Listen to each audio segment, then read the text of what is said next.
All right. Hi, I'm Emily. And I'm Chelsea. And this is Mom Needs a Minute because Emily has clearly a paper cutter. because I paper cut my nose. That's my reason today. Oh my god, that's funny. That was funny to me. No, it's not. It hurts so bad. All I did was move my paper across from one side to the other and it just happened to hit the bottom of my nose and now I have like two different paper cuts along I like the wish you could bottom have of my seen your nose. face. It hurt. I'm telling you, it hurt. You just looked so like appalled that your notes would do that to you. I was, to be honest with you. Yeah, I really was. God damn it, I treated you well. Yeah, no kidding. Oh, shoot. All All right. right, Chels, tell me why you need a minute. You told me to put my feminine rage panties on. Me gather my thoughts here. So I don't know. I kind of calmed. I don't care. I need to know. I need to know. Yeah, I kind of calmed down from that. I did a lot of deep. I did a lot of deep breathing. I know. Um, shit. I don't want to say anything that's gonna like get me in trouble because it has to do with work and I'm just Yep. frustrated. So, I told you I applied for a different position, right? Yeah. Okay. So yeah, I did that, did an interview, and then they had me shadow. Like whatever, like I just to see what it was like, which I kind of knew already. Interview, shadowed, whatever, and that was when did I shadow? Last week?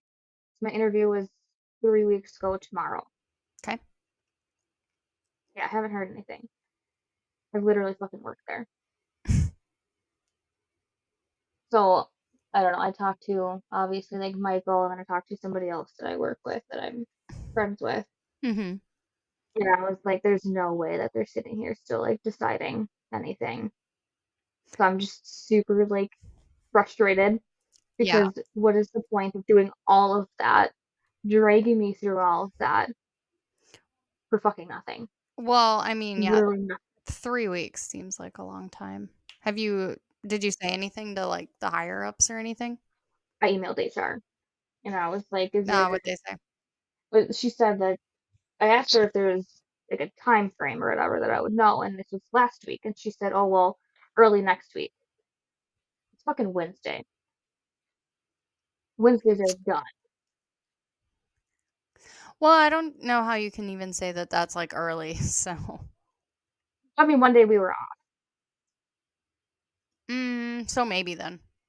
Yeah, but still, tomorrow's Thursday and this Friday. There's two Well, that's days true. left of this week. Well, that's true, I Literally, suppose. yeah. So I'm like, I'm fairly certain that they're just gonna say no, and I have my theories as to why, but I'm not gonna say them. You know, like Yeah, that is really disappointed or yeah, and it would disappointing. be different if they weren't like did my interview and like an hour later scheduled me to shadow. Yeah. It made no fucking sense if they didn't actually want me to be in that position. Yeah. Then every day I have to go to fucking work every single day and look around and be like, well, I'm not good enough for that. Thanks. I'm gonna sit here in this fucking Uh, cubicle until I can find somewhere else to go. Doing something I don't even want to do every day. that sucks. It does. It's That not. sucks. And it's not like I hate my job, but I've been there for 6 years. The Yeah. same position, doing the same shit every day. Just time for a change. Yeah, and watching everybody else move up and do other shit. Mhm. Yeah, for sure. Literally just like you might as well just come to my cubicle and stab me and tell me that I'm fucking stupid and not good enough. Okay. Well, that's incorrect. So what I'm hearing is we need a lot of listeners because Chelsea needs to be able to quit her job so we can do this full time. Here's a call to all of our listeners. Please love us. Please Please. save me from my cubicle farm. We're poor. Yes. Oh my god, yeah. So Help. my depression's been shit lately too. Same. Did you see my name? It's Little Miss Depressy. Yeah, well, I'm Emily's bitch today, so I saw that. Yeah. Yeah, I think we can just go ahead and skip my reason for needing a minute today because I don't necessarily want to drag the whole thing down right now because yeah. I don't want to take away from your job thing because that or your interview and stuff because that's very very frustrating, but I don't want to take away from that. Not life And mine changing is though. maybe a little lower. Yeah, yeah. Mine's maybe a little bit lower. There's been fire, there's been some other personal things that I'm just not ready to go into right now because I will burst into tears and I think that we just need to not do that today. So, Yeah. Nope, that's your choice. so yeah. Maybe in a future episode, but yeah, this weekend has just been damn ride and I'm just tired. I don't think there's a word to describe your weekend, man. There's not a single word. Like, I don't think I've ever talked on the phone to your husband naked until Sunday. We got out of the Hold shower. on. Wait. What? I went and checked on the dogs. Oh, cause he called you, yeah, to check on Yeah. the dogs, yeah. Yeah. I And I was appreciate like, that, by the way. well, that doesn't matter. But I was like, I'm fucking naked right now talking to my best friend's husband on the phone. I got really confused when you said, "I've never talked to your husband naked before," and I was like, "Wait a second." No, no, it makes sense because he called you. Yes. And I I get like, it, yeah, okay. well, I called him back, but I was like, obviously I knew the situation. I was like, I Mhm. don't have time. Gotta do this naked. I have to answer the phone. Yeah, no, we really appreciate, you checking on the dogs for us. Cause Yeah. yeah, no, it's been a weekend, so I'm just not ready to talk about it right now because I will burst into tears and I will cry for the next 4 hours, and nobody wants to listen to that, so And I'll cry with you. Because my depression's so shitty and I can think of something to cry about. maybe may or may not have had an hour-long mental breakdown yesterday Me after we too. put the boys to bed, and I just, like, laid in Patrick's lap, and I just, "Why?" and just sobbed for, like, panic attack sobbed for, like, an hour, so You know what, though? I think sometimes that you need to do that. I'm fully convinced that you need a good cry every once in a while. mhm. You can have a Yeah, I damn good agree. day, you still need a good day. Yeah, I agree, Yeah, and it plus, like, takes about we have nothing. depression. Yeah, it takes nothing at all to make me cry this week, so Yep, it's understandable. yep. So, um, we can start my story if you're ready. Mama's ready for a good story. It is a good s I got my good comments on. oh, good. It is a good story. Actually, speaking about what I'm wearing, I put these shorts really random. I figured I should throw something a little bit more, Chelsea, tell me you what you're know. wearing. Right? Oh gosh, nobody asked me that in a long time. That's a little sexual. No, but okay, so like we got home from work today and like Nolan's with Kirby or whatever, so it's just Michael and I. Mhm. The room was dark and I threw on some shorts and Michael goes, "Are you wearing a skirt?" Did you put your legs in the same leg hole? Oh, I did. I kind of did. But then it was like those shorts that have like shorts underneath, like the spandex underneath. Uh-huh. Nice. So you're, like, looking real pretty with your little No, sport. they're short. No, shut up. I don't wear those things. But Michael's just looking at me like I literally killed somebody because he thought I was wearing a skirt. Did you put them on inside out? Now I can't. No, they're just things from Walmart and they're like really flowy. And I don't Okay. longer like them because now it feels like I'm wearing a skirt. I have pants or I have shorts like that too with, like, the under layer. Yeah, and these ones are just like giant, and these are just they're from Walmart. The other ones I have not from Walmart, and I like them more. Yeah, I have a few pairs like that where they have the underlayer, and I very much try to save them for the days when like all of my other options are in the like wash. Mhm. Yeah, so that I don't Yeah. have to dig through like clean laundry in a basket or something.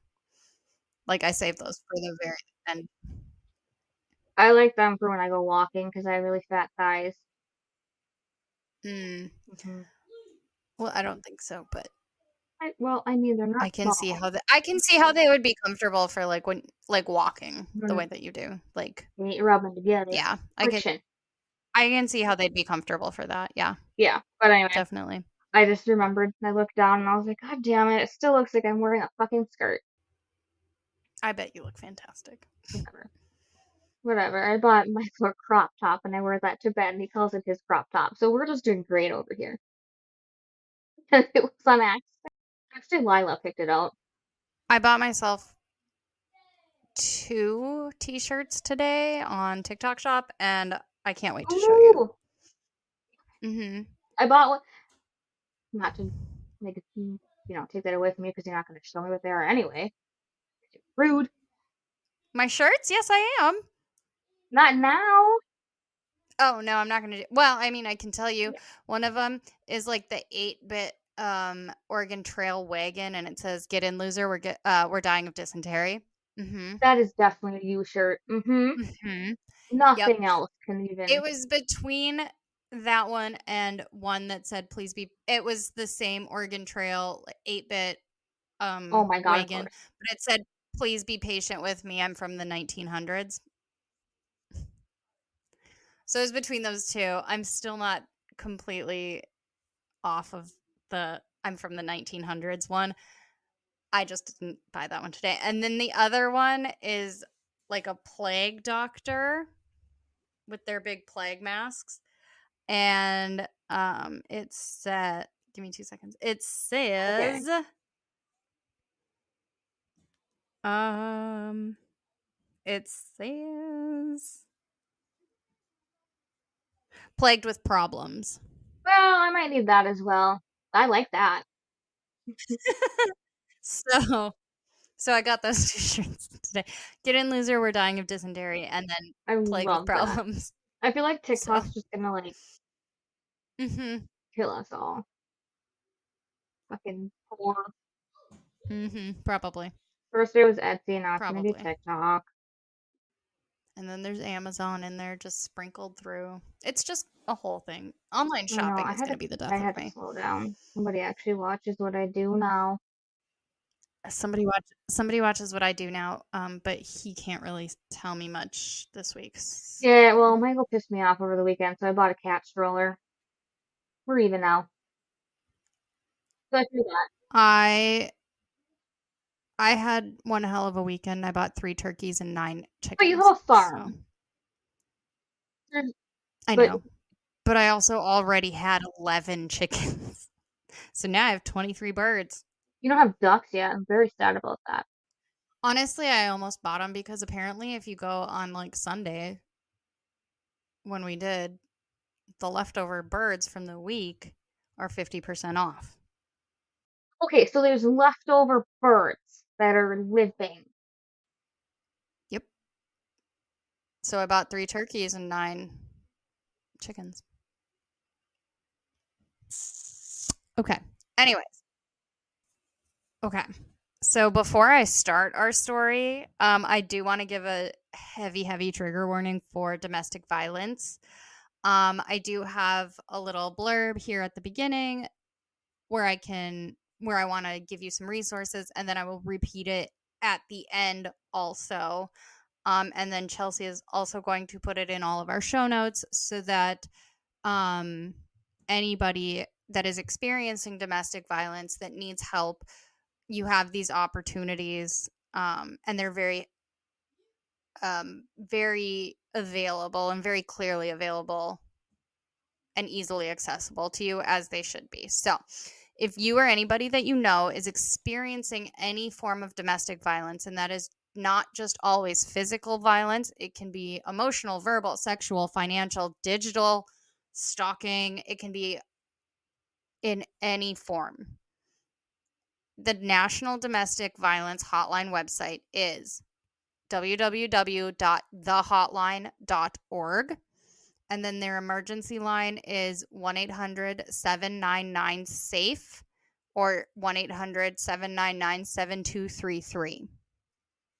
Their website does, at time of recording here, May 29th, 2024, say, at this time we're experiencing unusually high call and chat volumes. Wait times to connect to our live advocates may be longer than 15 minutes. We are here 24/7 and truly apologize for the wait. If you are looking for local providers and resources, please search the Get Help section on their website, thehotline.org. There's also a chat option on their website or an option to text. So if you just text START to 88788, they have this text resource for you as well. So if you are experiencing anything at all that is making you feel uncomfortable within any of your relationships, domestic violence is not always just a partner. It could be a parent, it could be a child, it could be just a friend, anything at all that is making you uncomfortable and you feel like you need help, please reach out to those around you, the resources that I've listed so far.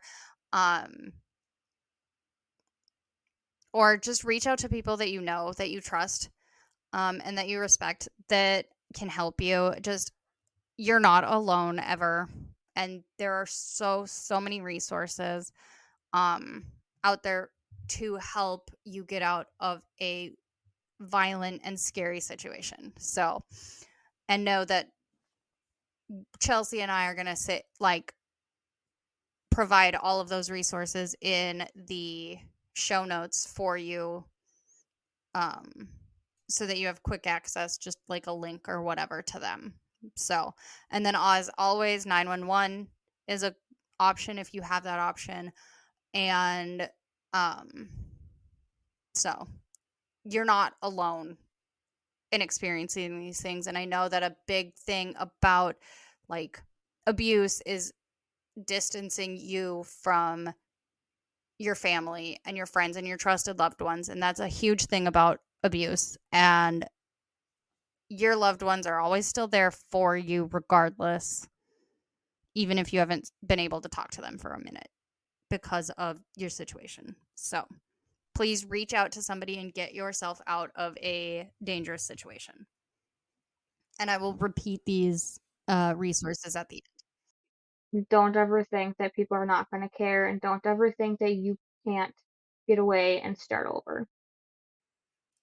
Mm-hmm. There's resources to help you start over and get away.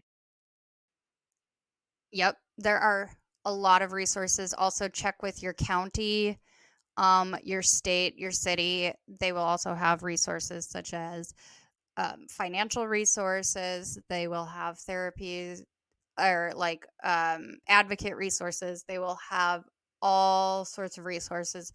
So never think that you're stuck. What they want you, like abusers want you to think you're stuck. And you're not, ever. Never. Ever. Your relationship will not get better. Don't stay for the kids. Yep. So, before, If you have yep. kids and you sit And there, they your kids learn see it, that they hear it, they know. that kind of behavior is okay. I know that. And it's not, and I'm not saying that to be like blaming anybody or making anybody feel guilty. I'm just saying we don't stay for your kids. Show them how show them how strong you are. Mhm.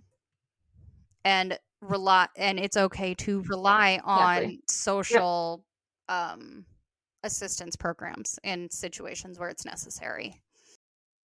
Heck yeah. So, That's why they're there. exactly. So before I start this story, I just wanted to make that abundantly clear.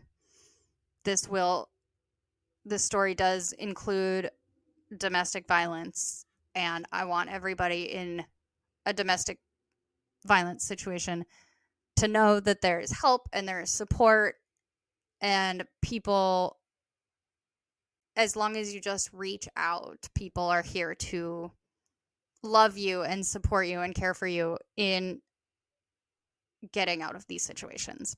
Even though it's not easy to ask for help, and I understand that. And abusers want you to feel like you're stuck.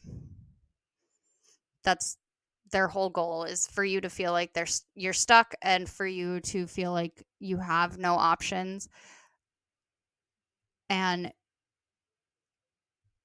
it's just not necessarily the case. And even like legal aid is a thing, and you can find lawyers to help you for within your budget, as no matter Yep. how small it is. So you are not stuck. Nope. You can get out whenever you want. So I wanted to correct. And like I said, we will be posting links and um, websites, support columns, all of that stuff in the show notes here. So if you are in a situation where you are scared, um, we will have all of that information and those resources for you. But again, look into your state and your county. Um, they'll be able to help you a lot of the time, or with some things, hopefully. So most of the time. Yeah. I would say Yep. mo everything in those situations. I mean, I obviously haven't been in anything No. super Yeah, domestic, I guess, there's help but I know that and there's there are help, resources, and do not feel bad for and reaching out to those they will resources. They help are you. there for a reason. So, Mhm. You are nope, not nope, overusing them or you're not abusing correct. them, Yep. nothing. So, all right. That out of the way, I will repeat that information at the end, but with that out of the way, onto our story.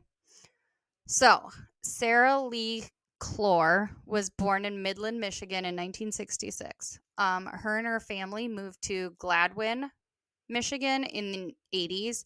And to be honest, I don't really have a lot of backstory on Sarah or our other main character here. So, this is basically all the history you're getting from this. So, from a young age, Sarah had suffered from asthma. Can relate, hard relate. And this led her to, yeah, but she took it a very different way than I took it. This asthma led her to discover her passion for helping other people, and she became a very successful respiratory therapist.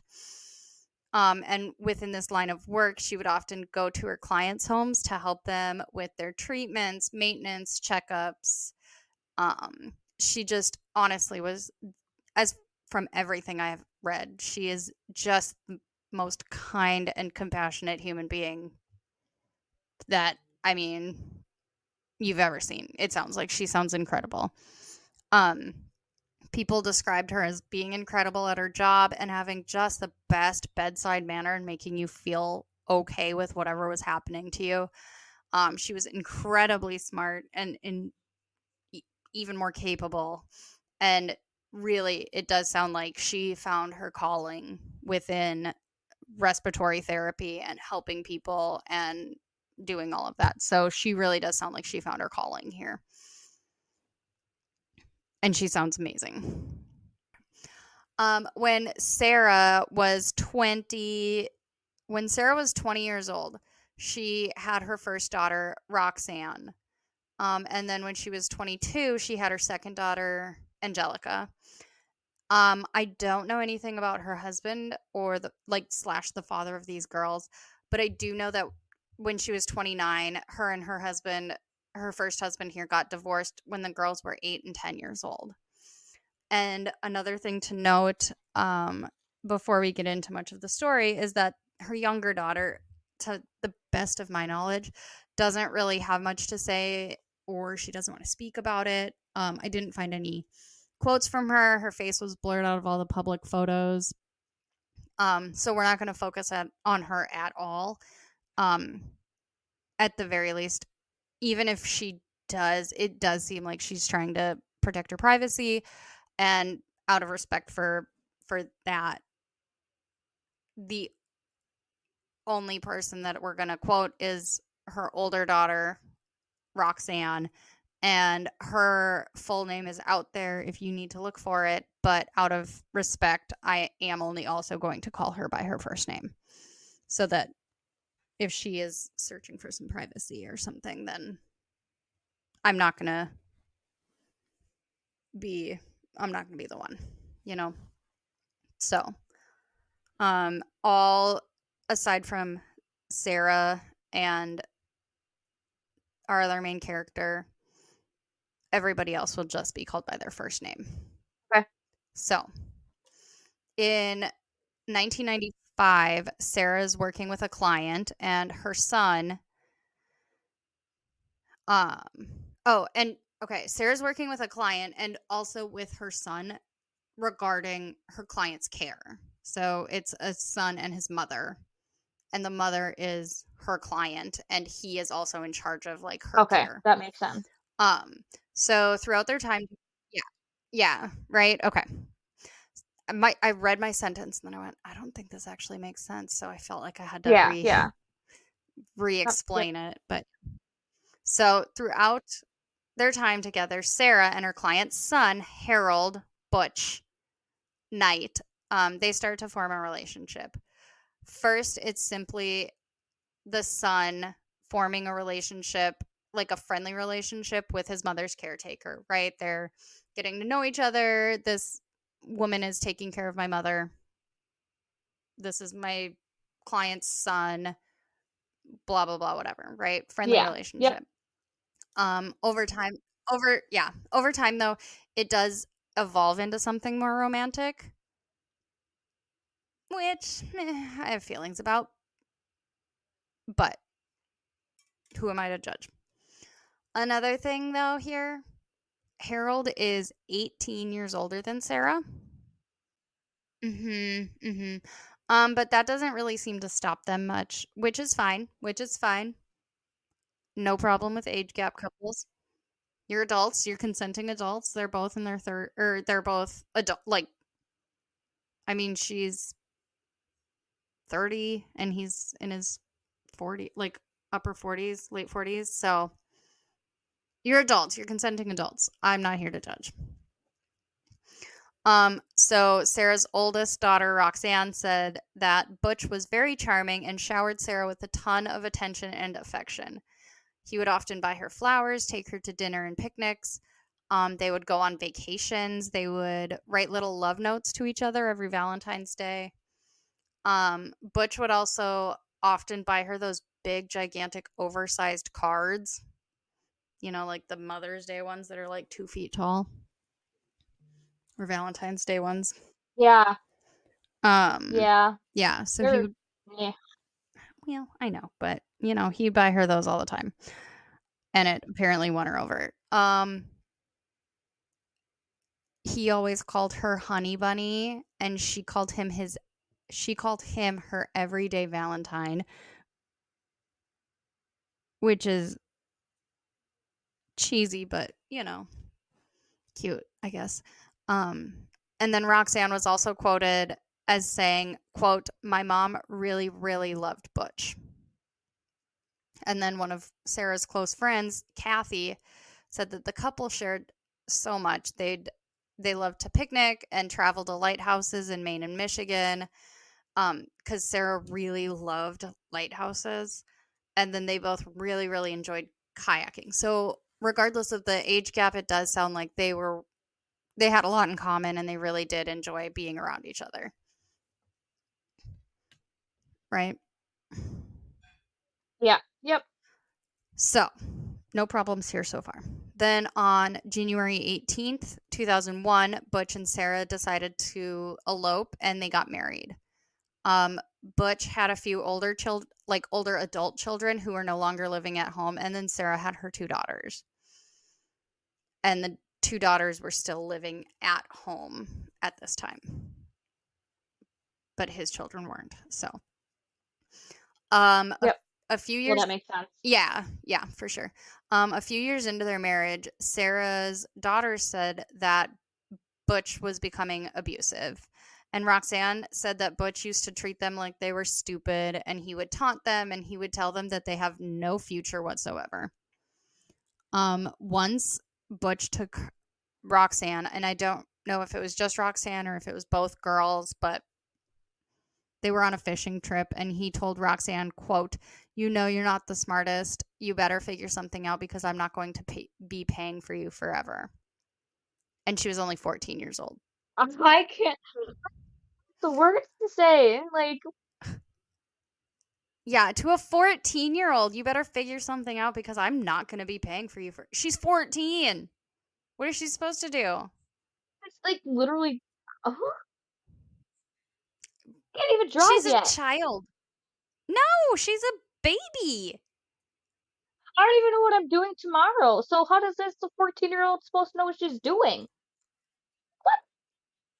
Literally, I turned 34 in 6 months. I turned 34. I don't know what I'm 20 years older than her. I don't know what I'm doing. Seriously. Ugh. Seriously. I know. She did like at this point she was starting to believe that he was like purposely trying to drive a wedge between the girls and their mother. You know, cuz he wanted them out of the picture and he wanted Sara all to himself, essentially. Is there, like, a story about their dad, girl says? I couldn't find the girls any information about the girl's dad. Um, Oh, so I'm not sure if like the custody arrangement or whether he was like involved or not, or I'm not sure. I couldn't find anything about him. um, So I'm going to assume that he was a great dad and he was probably, no, I'm just kidding. I'm not going to assume anything. But yeah, I couldn't find anything. But I do believe that no, I'm not going to assume anything. no, Cut no, that no. part out. Something tells me he peaced out. If there's even if there was information, it makes me feel like he maybe didn't want to be involved with it, kind of the way her younger daughter didn't really want to be involved with like speaking out about it. And so I think that it's probably just a privacy thing as to why I couldn't find any Mm. information. You know what I mean? Yeah, I know what you mean, but at the same No, time, I kind of, like I look at it in my, like, personal life. I know if something was happening to me, like, what I'm guessing is about to happen to her, that Nolan's dad would step in and do something. Guaranteed. He wouldn't just disappear. no, I agree on your part. Yeah, for sure. Yeah, so I'm guessing that, dad was probably MIA I mean, in yeah, like I general. said, I don't want to make any Otherwise, he assumptions, but I couldn't find any information about him, so we're going to respect his privacy and assume that it, I mean that like we're going to like if I can't find anything, I don't have anything to say about him, you know what I mean? I'll create a story in my head about him, and it's not a good one. Okay. Well, I'm that just may be feisty fair, that today. may be unfair. I don't know. Okay. Um at this point, now Roxanne is 14-ish, and so at by this time, Butch is becoming very, very controlling, which I think we can kind of see. Um, it's I don't like his name, so I already assumed that was well, his coming. other name was like his real name is Harold, which I don't think is better. Yeah, I No, no, not at all. they do call him Butch, so he will be Butch throughout the rest of the story. So Butch was becoming very, very controlling, and he had at this point he was forcing Sara to bring in literally all of their money. He had absolutely no drive or ambition, and it really led the people around Sara to wonder what the hell she saw in him. Everybody that knew her was like singing praise for her, right? She sounds incredible. Yeah, she has her shit together. She cares about people. Yeah, she sounds amazing. Mhm. She sounds and she's intelligent, she's educated, she's great at her job, and compassionate. She sounds really amazing, right? And Yeah. now Butch is like making her bring in all of their money while he's just sitting there being a dumbass. And people are like, dude, what the fuck did she see in this dude? You picked a bad Right? story for this So week because I'm literally just so angry. I've just been so irritated this Um, week. Do you have an address for him? Because I would like to punch you're gonna get angry. You're gonna get angrier. him. Okay, fine. So by 2007, now their marriage is at an all-time low, right? So they've been married for about 6 years at this point. And they decide that they want to move to Maine, with hopes of improving their marriage. Um, and like I said at the top, Sarah loved lighthouses, and so Maine has like a million of them, right? Yep. And she was hoping that spending time exploring all of these lighthouses with Butch would help kind of bring them back together and like kind of rekindle their relationship, right? Mm, yeah. And so they're hopeful, and they like kayaking. So and in Maine, like I'm sure in Maine there's a lot of options for that as well. And so like they were really really hopeful, or Sarah was really really hopeful that this would be a good opportunity for them to kind of reconnect with each other. So once they were in Maine, Sarah gets a job as a nurse at Central Maine Medical Center in Lewiston. Her hiring manager there said she hired her for her expertise at inserting and removing breathing tubes, but they kept her for her compassion. Oh, Which honestly, so I know she sounds like the greatest person, doesn't she? yeah. I I did not. Mhm. Roxanne then was also later. What? I know. You're gonna be really angry by the end I'm of already this. angry. Roxanne was later prepared to make it 10 times worse. Roxanne was also quoted as stating, quote, she was smart, energetic, loving, and cared deeply about her job. She was the sweetest person on the whole planet and saved so many lives. I know. It makes my heart just break because she sounds like I know I've said it a million times. She sounds so amazing. She sounds like the loveliest human being. I will The one that you would want on your medical team. exactly. I will never understand why shit like that or what's about I'm assuming to happen happens to people like her. Is it because of how they are? Because they're so Seriously. amazing? And I can't get Yep. into it right now. I don't know. I don't know. It sounds like I'm going to tell you right now, Butch is a fucker, and it sounds like you know what's happening by the end of the story. And so at that point, I'm going to tell you right now, it does sound like Sarah could have saved hundreds and hundreds of lives because like she wanted to. She sounds I've I've never met her and I want to just sing her praises. So, at this time Butch was driving trucks for a few of the hospitals in the area transporting medical supplies, so they were kind of working within the same field, just different parts of it. You know what I mean? Yeah. And then soon after getting her job as a respiratory therapist, she bought them a house in Turner, Maine, a little town called Turner. Unfortunately, at this point, though, it does become very, very quickly evident that Butch is not going to be able to hold a job. And at one point, Sarah's working 3 different jobs at the same time and doing all of the household chores and all of the cooking while Butch is just being an unemployed little All I shitbag. envision when when I hear this is, you know, the guy, the boyfriend? He's sitting in a The lazy guy boy, right? exactly, He's sitting in a lazy it boy. reminds me of the Mhm. dude on The room is dark. There's beer cans yes, everywhere. The TV is yeah, just like like, flickering. Yeah, that's just what like I also yes, envision. He's being a it's fucker. like the scene in The Cat in the Hat with the boyfriend. Bitch, Yes, get me another beer. fucking hate him. Awful. Just a big Mhm. gut hanging out Awful. of his shirt and just a lazy piece of shit. Yep. Mm. Awful. horrible. He's I want horrendous. to punch him. I should send you some photos here real quick. I'm gonna send you this one email or this one website really, really quick, Okay. okay? And then you can scroll through the photos. They have a ton of photos on this page on this website.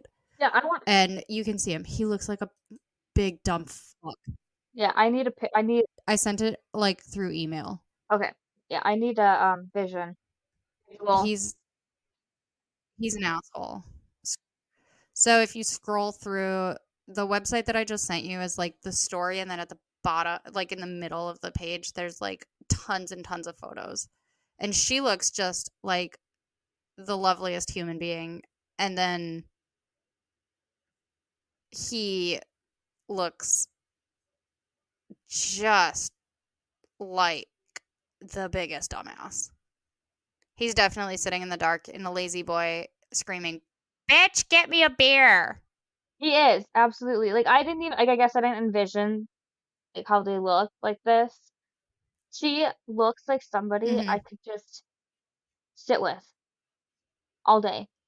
Like I If just want to she sit with walked her. if I was in the hospital and she walked into my room and said, "Hey, I'm gonna take care of you," I would believe every word she said. Right? You knew 1,000%. you were okay. She's beautiful. She Oh, just has like, you can feel it just like vibrating off of her in these pictures. I hate And him. then there's Butch. He does have the gut. Oh god, he looks, yeah, he's awful. And you're gonna hate him even more here. I'm just gonna keep making it Mm, worse too. So, all okay. right. So you got the pictures then. Yes. Hmm. Um, we can post some of these to our social media also, so you guys can see the people that we're talking about. The lovely angel that is Sara, and the troll that is Butch. So Sarah's doing all of the work at home. She's working 3 jobs to keep their home. Butch is unemployed, like the dirtbag he is. By early 2018, Sarah has called her daughters and she's telling them that she's just had enough and she doesn't want to be his maid anymore. And so at this point, Sarah moves back to Michigan to live with Roxanne for a little bit while Butch stays in Maine.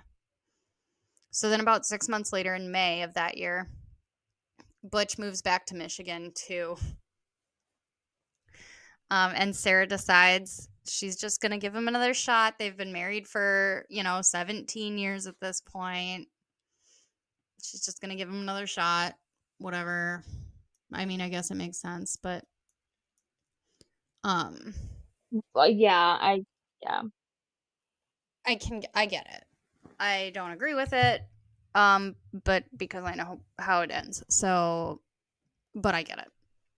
17 years is a long time to just not give another chance to. After 6 months, hey, I've come, Yeah. like, I learned, I'm coming back, I'm changed, blah, blah, whatever. I can get it. I understand it.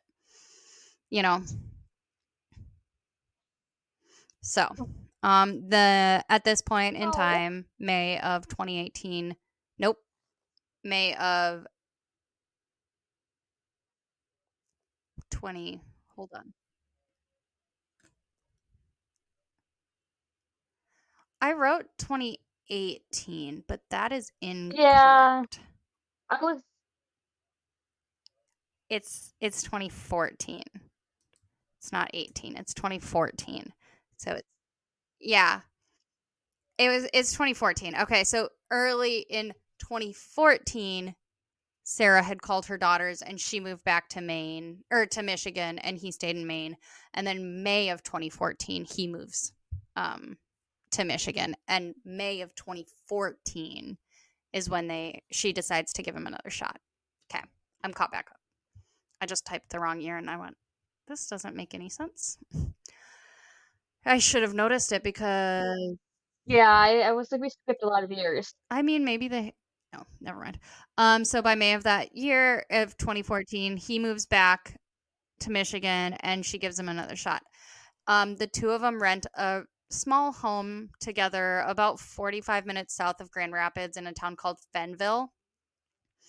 And Butch, at this point, Butch tells Sara that he has gotten a job as a truck driver and he has a history of driving trucks. And so she believes him.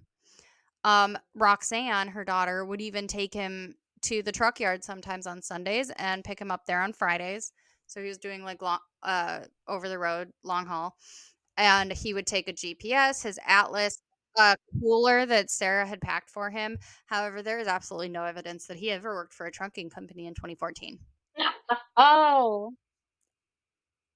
Color me shocked. Yeah, color me shocked, right? Um, and then in so January of 2015, Sara told Roxanne that Butch is acting really weird. Oh shit. Who would have thought? He would sometimes take her car and Mm, disappear for fucking hours and A. hours What on a end. pile. And then every time she would ask him like what you doing, he would say that he was running some secret errands for their wedding anniversary coming up later in that month. Okay. So, yeah, it'd be their 14th wedding anniversary that he's now planning these secret errands for because they got married in 2001. So, by this point, both Roxanne and Sara's mom, Carolyn, are offering her a place to stay if she wanted to leave. So, it's clear that both of them recognize that she is not in a healthy place as far as her home life is going. So, on January 10th of 2015, Butch goes and withdraws $1,250 from their joint account. And he also begins liquidating some of their assets.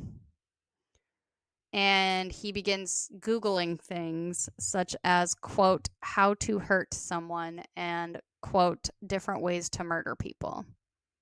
On January 11th, Okay. How how does he not realize that you can literally see what has been Googled? Which is I mean, why he's in his 60s when at I this point. when I die, I want people to look at my Google history because they're gonna laugh hard I because do I'm not stupid. want people to look at mine. I've been Googling shit like this. I don't Granted, I want don't people to look care. at mine. I Google I mostly Google how to spell things because I think it's fun. In a in the Green Children episode, I googled how much arsenic does it take to kill a person. So Okay, well, yeah, I don't it's not ideal. My search history. I mean, oh my god, BK just scared me. Yeah, no, I just okay, yeah. I just have really stupid shit Mhm. in mine. I like Mhm. really stupid. So it'd be Or I funny. googled like the national domestic violence website earlier today too. Yeah, So well, it's that's a not little great bit more in my household. understanding. It doesn't look good for Okay, my 'cause household. yeah, 'cause Pat would hurt a fly. Never, never. There's one person, like the person on this planet that I know would never raise a hand to me specifically or anybody. Anybody. It's him. It's him. Jesus. No, Yeah. he's. I'd be more worried about you. That's fair. I've punched people at the bar I before, so here we are. I know. I know. So I'm So here like, we are. It's I fine. It's fine. It's if don't one. It's it's not gonna fine. be Pat. No, not if somebody looks through my search history. But yeah, so how to hurt someone and how different ways to murder people. What? Okay, first of all, what a basic ass Google search. Okay, Ways to my different ways question to is, murder people. You can't come up with a dozen ways on your fucking hand. You have to Google it. Google has to help you seriously. figure out how to Okay, push somebody off something. Like, come on now. Dumb little I bitch. want was everything spelled correctly? Because when I Google shit, it's always spelled incorrectly, like half of it, because I'm just going so fast. There. Honestly, I'm not 100% sure. I didn't see, like, the exact history. This was Ah, just in, like, damn. the article that I was reading, so they spelled it correctly at least. Huh. Um, so All then right. are you ready? No. On Fine. Sunday on Sunday, January 11th, 2015, Butch strangles Sara to death in their home with a ligature around her neck. Um, she was 48 years old and Butch was 66. All right. He's not alive anymore, is he? Um, on Monday, January 12th, so the next day, Butch went to the bank to close out all of their accounts, and he left the bank with $3,314. He then went to a nearby gun range by Grand Rapids for some target practice, bought a 40 caliber handgun and 40 rounds of armor piercing ammunition. He did also pawn a rifle that he had owned at that time, and he took the money and Sara's 2009 blue green Subaru Forester. Tuesday, January 13th at 8 a.m., a call comes into 911 from the southeast region of Michigan near Ann Arbor saying, quote, a person is dead at the night home on 116th Avenue west of 67th Street. I strangled her. She is dead, and she's laying in the living room floor. You need to get law enforcement out there to do whatever they do with dead bodies. End quote. The operator then asks for his name, and he replies with, quote, that is not important. I'm getting ready to leave the country. End quote. His voice is very calm and very assertive and like very just calm. Um Eventually though he is later Sketchy is what it is. right. Eventually he is later identified by as Butch by his son who had listened to the 911 call and recognized his father's voice. But it does take a little bit for them to um, have him identified by that. So, not long after the phone call, the Allegan, Allegan, oh, Alleged. Al, Al, Allegan. I think it might be Allegan. Google it. I did Google it, and I have a little pronunciation in my notes. It's There's gotta be. Allegan. Allegan. Okay. I think it's Oh, Allegan. okay. Well, Allegan. Allegan. every. Their county sheriff's office shows up. Hold on. I actually probably still have it in my in my I just want to like know how to pronounce it. Allegan. Allegan. So the Allegan County Sheriff's Office shows up not long after this phone call, right? At this point, it's -7 degrees Fahrenheit or -21.6 degrees Celsius, and there's at least a foot of very densely packed snow around the house, which does come into play. As soon as they walked in, they did find Sara's body immediately.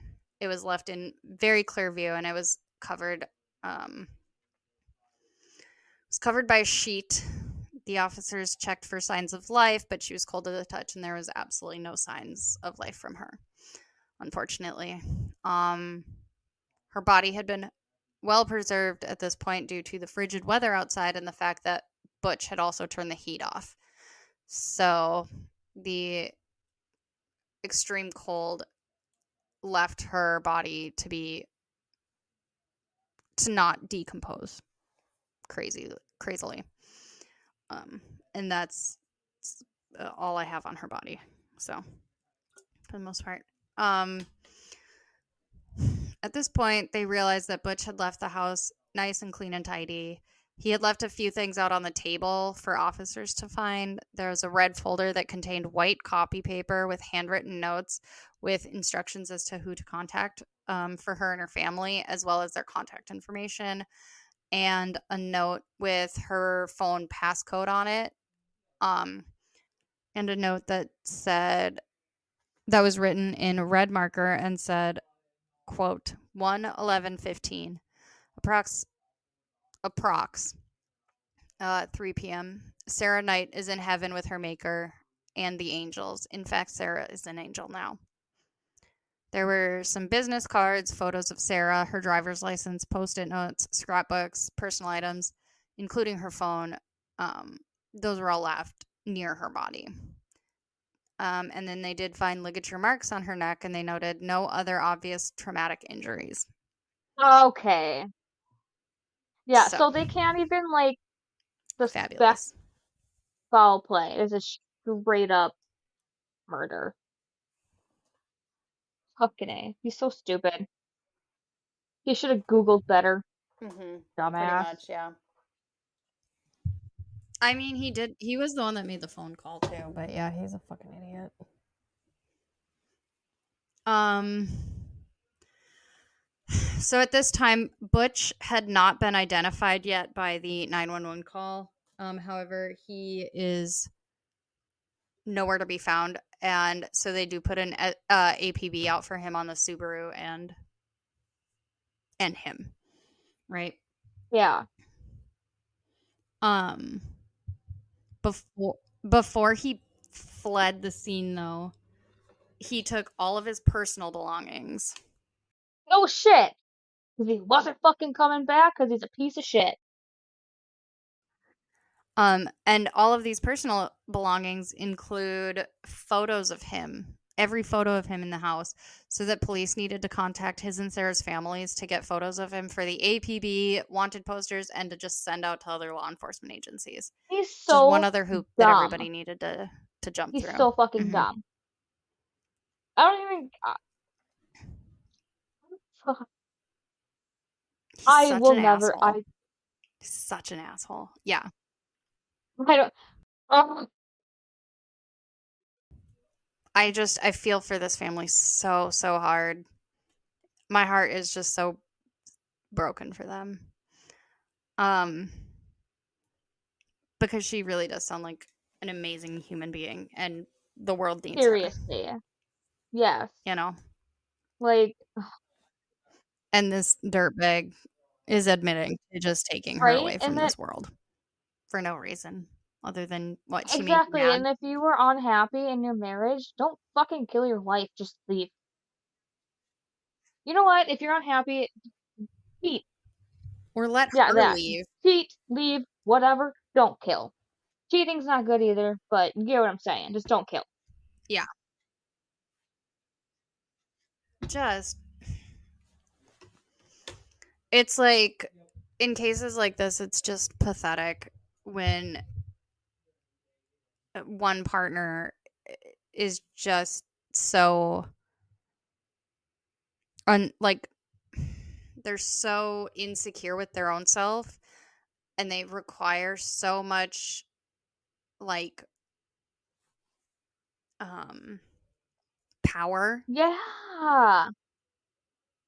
that they have to exert it in such a ridiculous way And they need so much for no reassurance. reason because this could have been avoided. Yeah. Yeah. Like, And so she made you mad because she was getting ready to leave you because you're that dirty guy that smells like cigarettes and body odor in the dark in a lounger. when you're a lying piece of shit and she's literally going somewhere in life. Mhm. Yep. It's just ridiculous. Like these I almost didn't do this case because it just hurt my heart so bad I'm because like she's incredible and I but I think that by I hope that I'm doing her family justice by telling the story and stories of abuse do need to be told I think so that it is more um it's easier for current victims to understand that there are resources and that they can get help and they can hopefully get out instead of it coming to a situation like this where just the worst case imaginable is a thing. You know what I mean? So I was researching this and I almost stopped because it was really making me sick to my stomach just thinking about it. So, I'm just really pissed off. mhm. Um, Yeah, like it's gonna keep getting worse. Um, Unfortunately. So, um, when Roxanne arrives at work that morning, she's met by officers in her parking lot. They tell her that her mom was, quote, gone, and she thought that they meant she was missing at this point. So she was offering to help them find her, like conduct a search party. Um, and like I said earlier, I'm only quoting Roxanne and I'm only talking about Roxanne because Angelica's not making her voice like it does. Like I said, she's blurred out of a lot of the photos, and so I'm sure that she was also doing her part as well, but she just remain like chooses to remain behind the scenes versus being like the face of the face of everything. So I'm sure she was also doing her part, and but she just doesn't want to talk to the media about it. And I can absolutely understand why she would choose not to. oh, yeah, and I mean, when it comes to that, like a big case like that and being family, it doesn't matter how many years down the fucking road, they're still attacking you. They still want to get your story. Trust me, I have Hmm. messages in my inbox still, literally from last month. So, I her believe that. her going just completely I believe that. blurred out, It's smart. Smart. I I don't blame her one bit. Although also so I feel like I'm telling a lot of just Roxanne's story and not the other sister's story or the other daughter's story, and I'm not doing that on purpose. I'm doing that because that is the way that the two daughters have chosen to relay their story Yep, and you're respecting it. um overall. So Roxanne arrives at work and yes, exactly. Roxanne arrives at work that morning, that what was it, Tuesday, and she is met by officers in the parking lot. So they take her inside and they tell her her mom is, quote, gone, and she thought that she was missing at this point. So she offers to help them find her. And then when she finds out that her mother is actually dead, she had assumed, Don't they have phones? yeah, yeah. But do you want to, if you're a police officer, do you want to tell the daughter that her mom has been brutally murdered by her husband over the phone? Or would you rather talk to her in person? I'd rather hear it in person, to be honest with you. I wouldn't want it at work. Well, what are you going to do if the. I get in person. What are you going to do, though? Because if. What are they going to do? If the media is already on it, she's going to find out one way or the other, and it's better to hear it from the police than see it on CNN or something, or scrolling through Facebook. I get that, but at the same time, it's like when roll up to work and I park, and all of a sudden these cops are telling me that my mom's dead. Fuck no! Don't tell me that shit at work. I already hate it there. I think her workday was very short that day. Um, so when they are telling her that her mother is actually dead and not missing, she assumes that it was some sort of like car accident or something, and Butch had also been killed. So that's what she assumed. Um, yeah, and at absolutely no point in time here did she think that Butch had killed her mother. There was nothing there was nothing that indicated that Butch had been responsible for this, right? Um, and so then by this time, Roxanne and the officers are going back out into the parking lot to leave and like go to the station and stuff. And reporters are out there starting to like scream and question her. You know how they are. Um, so at this point, she knew that it was not an accident, and she's starting to put the pieces together that Butch may have been involved in um, her mother being dead.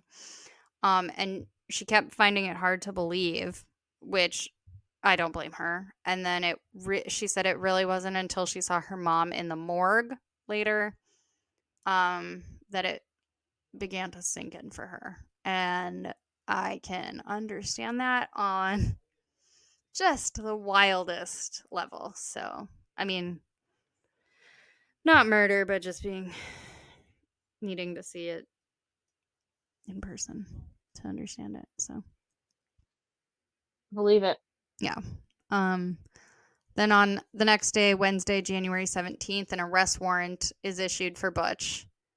And then from here on, the timeline is largely just pieced together after the fact and during like the investigation. So things might not be 100% accurate, or there may be bits and pieces that are a little fuzzy, or things that might not be included just because obviously the investigation was not able to like pull up 100% of the information, because he largely he does pay in cash for a lot of things, and he goes by some aliases.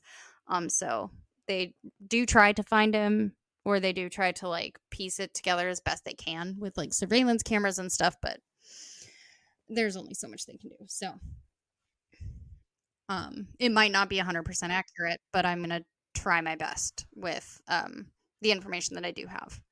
So from Thursday, January 15th through Monday, January 19th, Butch stays at um, Town and Lake Motel in Rangeley, Rangeley, Maine. It's Range Ley. So it's Rangeley, Yeah, that's what I would say. Maine. Um, okay, so Rangeley, Maine. It's about 20 to 30 minutes from the Canadian border. Here he uses a fake name and he pays in cash. Friday the 16th, a day after he checks in, he drives to the Walmart in Farmington, which is about 45 minutes away. And here he is seen on surveillance in head to toe camouflage with like a big fluffy, like they called it a Russian hat, but it's one of those ones with like the fur on the inside that's really, really warm because it's, January. Yeah. Yep. Yeah. Okay.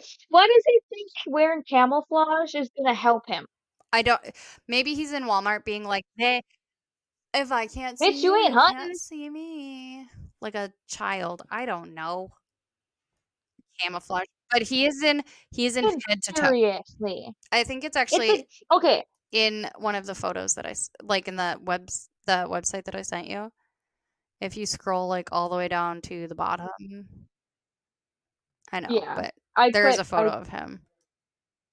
He just I will looks later. dumber and I dumber. looked at a few of them. Just like, okay, seriously, like my fucking cat can hide on the couch better. Correct. Mostly because he's black and the couch is black, but he still hides better than a Correct. fucking piece of shit in Correct. camouflage in Walmart. His mu his yeah, his Oh, yeah, I hate his him. mustache, I'm just like fueled.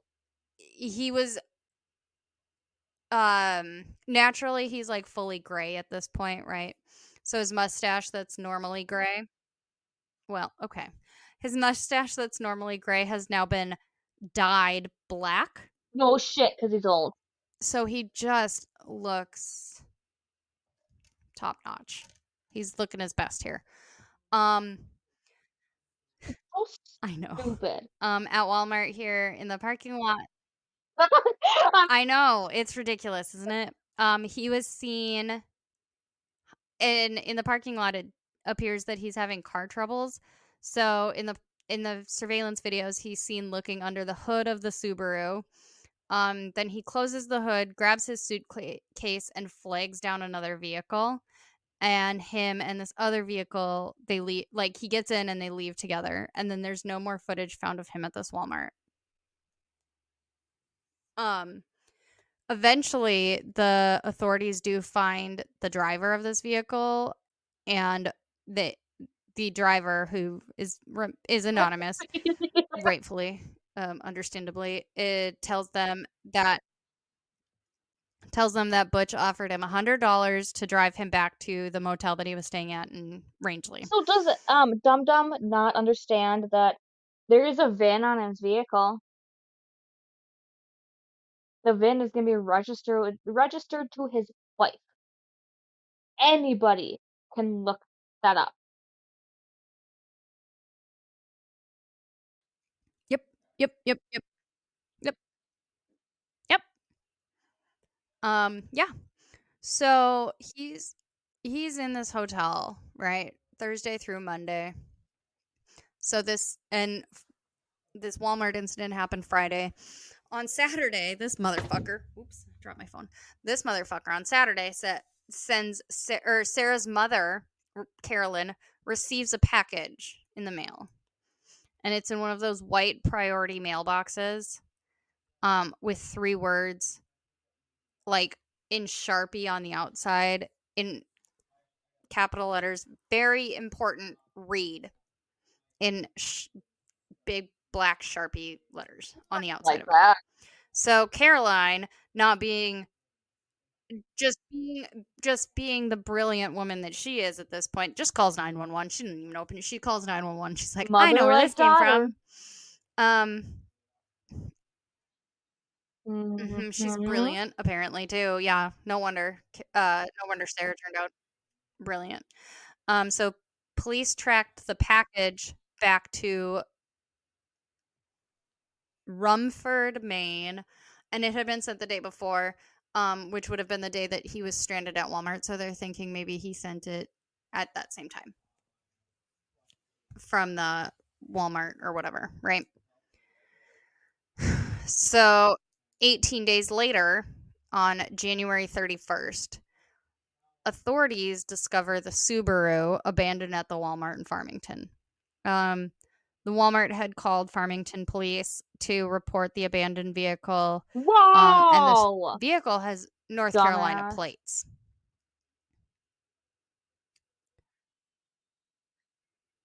North Carolina plates. Yeah, nobody knows how he came across North Carolina You don't plates. you got But then they run the VIN and they're like, "Huh, look at that. Your plates don't necessarily matter. Your VIN comes back to you your dumbass. You wife, can see you the fucker." VIN, and the plates are just for when you get pulled over, pretty much, you dumb shit. I'm very passionate about this. Yeah, so he's like, "No, this is perfect. I am so smart." So then the Allegan County Sheriff's Office got data, from the built-in GPS in the Subaru. They located the hotel in Rangeley that he had been staying at, right? Because obviously, if it has a built-in GPS, well, we can find you, you fucker. So the sheriff's office learned that the day he checked in and the day he checked out, but the day he checked out, there had been a snowmobile festival at the same place, which led investigators to believe it led investigators to believe that he had gotten across the Canadian border if he's only 20 miles Yeah, away, yeah. or 30. So so it led investigators to believe that this may have been a way for him to have gotten across the border into Canada. Um so now we're into February of 2015. There are still sightings of Butch in Rangeley. Um but it's still cold, it's snowy, it's winter, and so if he's like dressed up in all of the winter gear, camouflage, thick hats, Yeah, those it's what are they called, where it's the like ski masks where it's just your eyes and like the rest of your face is basically hidden. Like it's very easy for him to like look like just any other guy yeah, in the he fits backwoods of in Maine. because everyone's You know wearing what the I same mean? shit. So, but yeah. Yeah. So they're thinking like, okay, so they're still getting sightings and options and stuff like, or they're still getting like tips that he's still in Rangeley, and but like I said, he looks like every other dude at this point if he's all dressed to the nines in his cold weather gear. And then with so many like back roads, lakes, rustic shelters, camps in the woods, hills, lakes, all of that that's up in western Maine. They Yeah. thought he could just be hiding out somewhere, you know, break broke into somebody's hunting cabin or something like that, right? So it was very difficult for at this point now for authorities to in May of 2015, now the FBI is involved, right? Because they think either he's crossed state lines or he's crossed like the international border. Okay. Huh. So at this point, there are now four different organizations involved, including the FBI, the Maine State Police, the Allegan, fuck, Allegan County Sheriff, and the U.S. Marshals. Like, there's four different entities involved in trying to like Do locate this fucker. do they have my Criminal Minds peeps behind there? Well, they had the FBI, so I don't know. I guess for sure, but maybe. So Butch remained undetected through 2015, and the Allegan County Sheriff's lead detective Craig Gardner like came out and said it's his New Year's resolution for 2016 to find Butch and get him back to Michigan. He's like, fuck this guy. He's mine. Boom. At this point, Roxanne, her daughter, is quoted as saying, quote, "Mom was just the type that took." Hey guys, we're still having some internet issues. The last part of this recording I will not be in. It'll just be Emily talking. So you guys get to listen to her beautiful voice without me making comments. Aren't you excited? I hope you enjoy the rest of the story. Bye, guys. Sara really just sounds like the greatest human being of all time, and it really hurts my heart that now her family is having to deal with this like aftermath.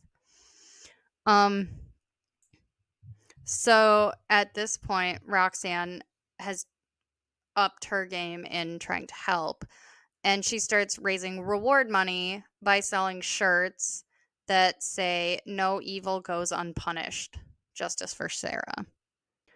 So in January of 2016, remember that package that her mother Carolyn had received from Butch, and she called 911 right away? All of that was like publicly released in January of 2016, right? So there was a note, and part of it is in that website that I sent you, with a 4-page letter that attacked Carolyn and other family members for the rift that had developed over the years, saying um there was some bad blood over how Butch and Sara were disciplining their quote rambunctious daughter Angelica, end quote. Like, Sara stopped talking to them because they were saying something about the way they were parenting their her daughter, and that's why Butch wasn't letting her speak to them anymore. Or abuse is a ridiculous nightmare,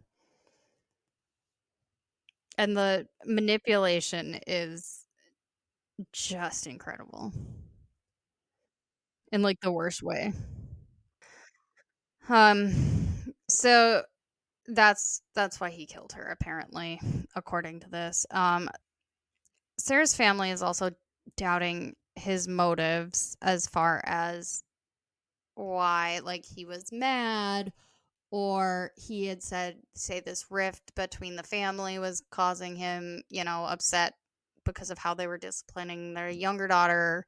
He was maybe dealing drugs or narcotics, and blah blah blah whatever, and no.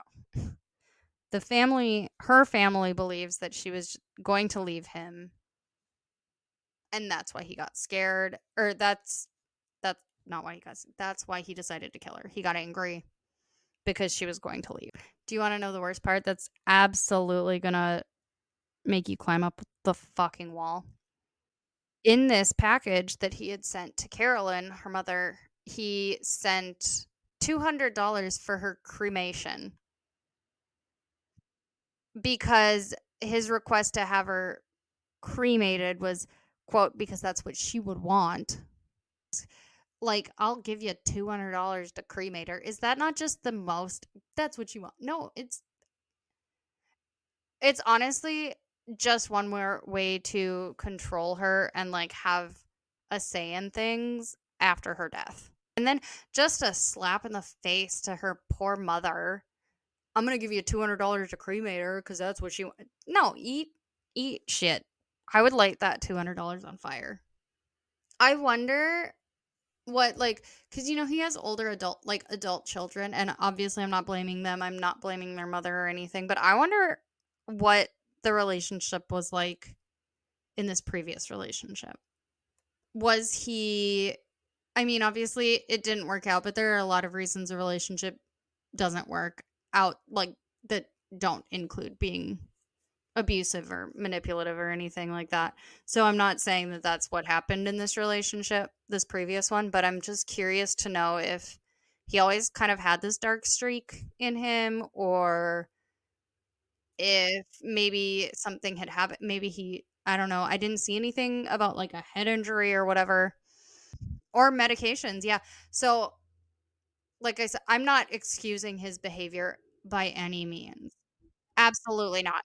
I'm just curious to know what this previous relationship was like, if he's always had this abusive, manipulative tendency, or um, controlling aspect, or if there was some other like underlying factor. I'm not excusing it by any means. I'm just curious because of the way my brain works. That's why our episodes are so long, because I want so many answers. So there's so many things that affect you. Medications, obviously, drugs and alcohol, PTSD, brain injury. There are so many things that can affect stuff like this. However, like I said, obviously his prior relationships hadn't worked out, which is, how they got together, but he also had children from a previous relationship, which says that it's long term if he had multiple children, or it's longer term. And so it's just, I'm just, I, this is why our episodes are always so long because I have so many questions. Um, Unfortunately, we don't have answers for any of this, and he is an asshole, and he took just a beautiful light out of this world, it seems. So on the 2-year anniversary, January of 2017, law enforcement gives an interview to Fox 17 in Grand Rapids. They at this point expressed surprise that Butch could continue to have stayed under the radar for this long. Quote, in the last year we had followed up on leads from coast to coast, from North Carolina to Texas to the West Coast and in between, all the way up to Alaska, end quote. And then they commented that he looks like, quote, everyone's 68-year-old grandfather, end quote. And so that's like really frustrating because it's very hard to find him, because he's able to blend in, unfortunately. And we will post photos of him, and I do have some information a little bit. So, they do believe that he's quietly earning cash with the skills he has developed over his life, because guess what? Quote, he has a pilot's license. He is a pretty accomplished woodworker. He did time in the Navy. He has a computer background. He has training in accounting and was a truck driver for a number of years. So he has literally all sorts of fucking skills. And so they think So they're like, okay, he's doing a lot of this shit under the table, and that's how he's able to, like, I mean, like I said, it's January of 2017 at this point, so that's what they think is helping him stay kind of under the radar. Almost a decade later, May 29th, May 30th of 2024, he is still nowhere to be found. They still have not found him. So Butch is hard of hearing. He has a scar on his stomach, and he has an interest in specialty health foods. There's no actual evidence that he had made it to Canada. He is Harold Wesley Butch Knight is a white male who's 6'4", between 250 pounds, balding, gray hair that may have been dyed black. He has hazel eyes, a mustache. He was born in 1948. Like I said, he's hard of hearing. He may also have diabetes or be working on insulin management through like specialty food stores. He has a scar on his abdomen. He may be disguising his appearance. He is considered armed and dangerous, so do not approach him if you believe you see him. He also is known to wear glasses. He um he was 66 in 2015. He was 66 and yeah, so 70 76 70 75, almost 76. So, um he is to to this day on the FBI or the it's the CI the FBI most wanted page. I am gonna send it to you, Chelsea, so that you can put it up. I do believe it's the FBI. Oh, it's the U.S. Marshals. The U.S. Marshals page still has him listed as to this day considered armed and dangerous. So do not approach him if you see him. Walk away quietly. Call 911. I do have other phone numbers and stuff for you too. Also, he is known to wear glasses, and he is apparently also very interested in the Amish lifestyle. So he may be in one of those communities kind of hiding out because they've got the like Amish and like Mennonites and all of those things up there where the like technology is not quite so prevalent, so he may not have a phone anymore and they may not be taking photos of him because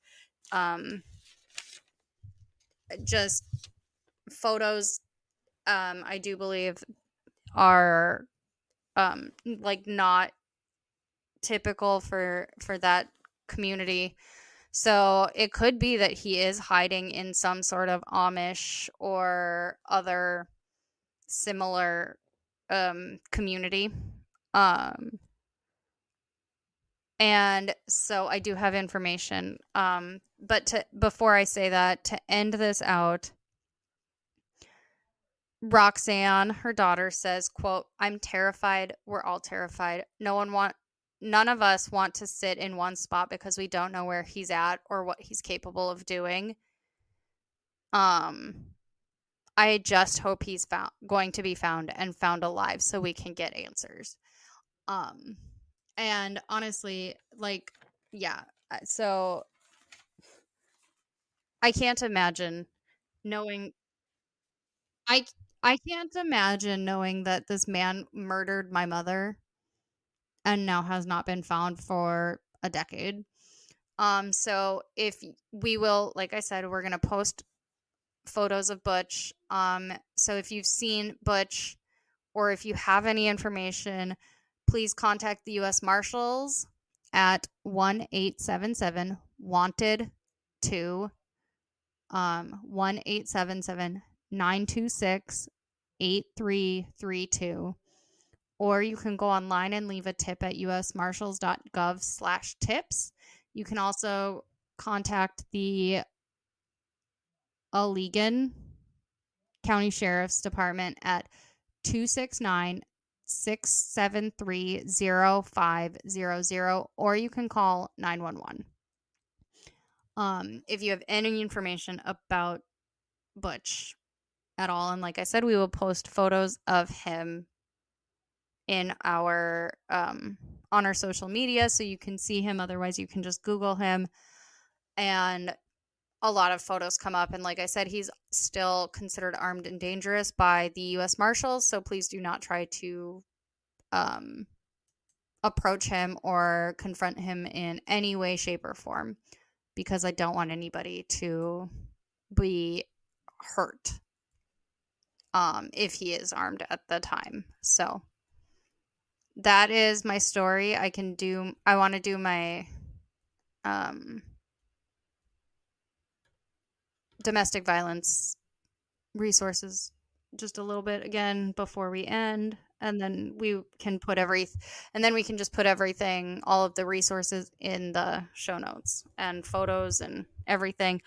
But like I said, honestly, I really just want people to remember that, like, Sara she was so smart, and she was so loved, and she was so great at her job, and she was a great mom. And so it really, really can happen to literally anybody. And she had been trying to get out of her situation. It went really, really poorly, unfortunately. So if you or anybody you know are experiencing domestic violence of any kind and you need help, the domestic violence hotline website is www.thehotline.org, and the emergency line is 1-800-799-SAFE or 1-800-799-7233. And the website does say that they are experiencing higher than normal call and chat volumes, and so wait times may take up to, or maybe a little longer than 15 minutes, but they're here 24/7 for you. And if you need, you can search their Get Help tab on their website. And the website has a chat feature. You are also able to text START, START, to 88788. And domestic violence is not always physical. It can be emotional, verbal, sexual, financial, digital, or stalking, or any other number of things that are making you feel uncomfortable. You do not need to be uncomfortable in any of your relationships. And also the suicide or crisis hotline, because a lot of people in these situations do think about that, unfortunately, as a way out. And if you need assistance, instead of calling 911, you can call 988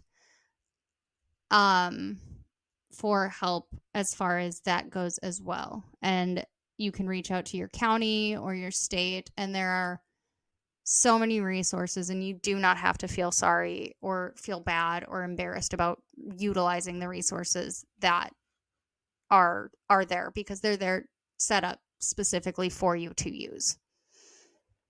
So if you are in a situation like this, we do, from the bottom of our hearts, hope that you are able to find the resources and get yourself out from there. And yeah, get yourself into a life that you deserve. You don't deserve to be miserable or sad or hurt, taken advantage of. Yeah. You don't deserve that. And so one of the things that I'm hoping that if there's anything that our podcast can do for people, it is to encourage people to reach out for help, and potentially I just honestly, if we help one person, then I'm so happy. So that's my story. And I feel so bad for Sara and her family and her daughters, and I really hate the fact that Butch has not been fucking found. Chelsea.